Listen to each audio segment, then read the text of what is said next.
per questi bastardi che ogni giorno continuano a bruciare immondizia. E noi ci siamo stancati, ci siamo rotti i coglioni di fare le pecore e stare zitti. Lo Stato sta zitto, la Lorenzin dice che sono fumo e alcol, come per l'Ilva e per qualsiasi disastro ambientale. Questa è la scusa. Siamo i terroni che fumano troppo e bevono troppo. Però loro non sono scesi qui, non vanno nei territori di Caivano, di Acerra, di Casalnuovo, dove ogni giorno si brucia.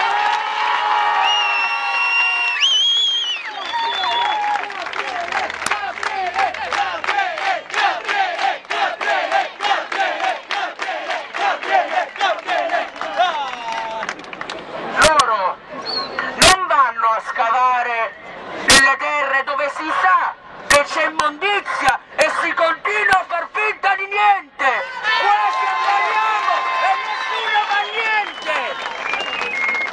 e nessuno fa niente, nessuno.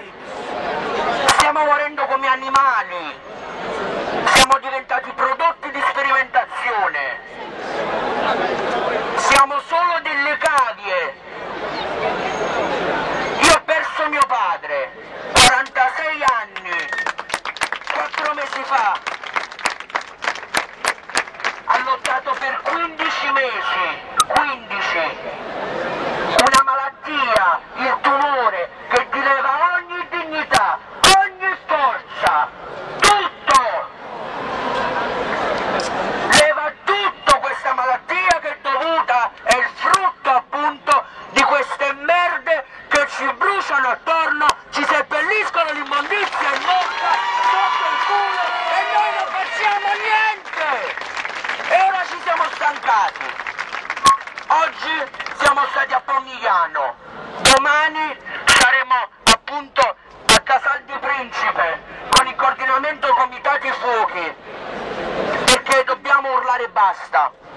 Stop biocidio, come leggete qui, ci stiamo espandendo dappertutto, perché ora, ma solo ora, la gente si sta rendendo conto dello schifo che ogni giorno fanno queste merde, e lo schifo più totale è lo Stato assente. Prima c'era uno striscione appunto dell'Isis Giancarlo Siani di Casalnuovo che diceva: il silenzio uccide più della camorra, ed è proprio vero. Grazie.